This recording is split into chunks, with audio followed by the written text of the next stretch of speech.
الرحمن الرحیم سیدنا کریم صلی اللہ علیہ وسلم۔ السلام علیکم خواتین و حضرات، میں ہوں وقاص احمد نون ہوشیار پوری اور آپ دیکھ رہے ہیں میرا یوٹیوب چینل کتاب نامہ۔ یہاں مختلف کتابیں پڑھ کر آپ کے حضور پیش کی جاتی ہیں اور آپ کی کتاب ہے بہاؤ، مصنف ہیں اس کے مستنصر حسین تارڑ۔ صفحہ نمبر 12 سے شروع کریں گے۔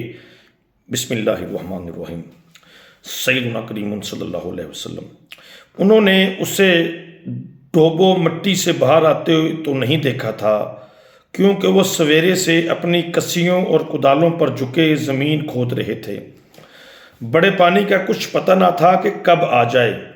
یہی دن اس کے آنے کے تھے اور زمین کا یہ ٹکڑا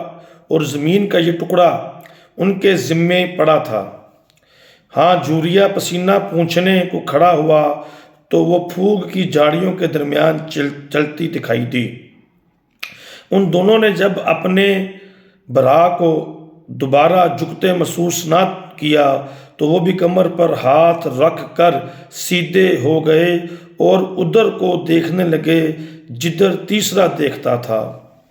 اس بار مینہ کم برسا تھا اور پھوگ پر پتے نہیں تھے، صرف خشک ٹہنیوں کا جھاڑ تھا جس کا چاندی رنگ دھوپ میں ٹھاٹے مارتے پانی کی طرح لشکارے مارتا تھا، اور ان خشک لشکتے جھاڑوں میں پاروشنی چلی جا رہی تھی۔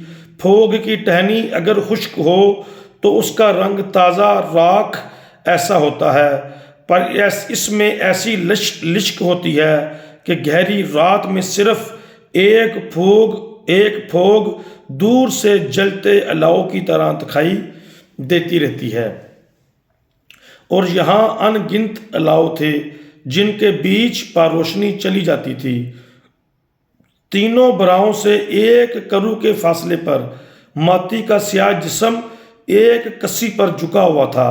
اس کے کانوں تک جب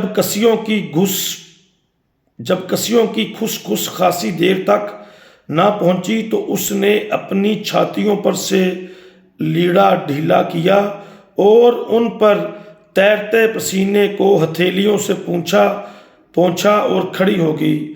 وہ تینوں بلکہ چاروں اس نے ایک ہی رات میں جنے تھے اور انہیں موت کے یمقتوں سے بچائے رکھنے کے لیے اسی وقت دریا پر گئی تھی، اور ان چاروں کی ٹانگیں پکڑ کر انہیں کچھ دیر کے لیے پانی میں ڈبویا تھا۔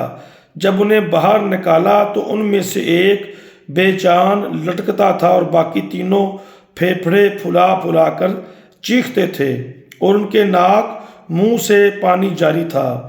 ان کے جثے سونے سیاہ تھے، قد چھوٹے، ناکیں چپٹی اور بال گھنگریالے تھے۔ وہ تینوں الگ سے کوئی کام کاج نہ کر پاتے، ہمیشہ جانوروں کی طرح سانجھے کام کرتے، اور اب وہ سانجھے ہی پاروشنی کو دیکھ رہے تھے اور انہیں ان کی میاں ماتی دیکھ رہی تھی۔ ماتی کے چٹے سفید دانت دھوپ میں لشکے اور اس نے اپنے موٹے ہونٹوں کو پھیلا کر ہیک لگائی۔ جھوریا، وہ تینوں جھوریا تھے، پہلا، دوجا اور تیجا جھوریا۔ ماتی کی آواز سنتے ہی تینوں کی نظریں پاروشنی سے الگ ہوئیں اور زمین پر جھک گئیں۔ وہ ان کی میاں تھی، بڑی میاں کا زمینی روپ، وہ اس کے چاکر تھے۔ پاروشنی نے ان تینوں کو کسیاں چھوڑ کر کھڑے ہوتے اور پھر ماتی کی ہیک پر دوبارہ زمین پر جھکتے دیکھا۔ وہ اپنے حصے کی زمین کھود چکی تھی۔ ڈوبو مٹی اور دریا کے درمیان پھیلی ہوئی زمین پوری بستی کی تھی۔ جی معزز سامعین، صفحہ نمبر 12 تک پڑھا ہے۔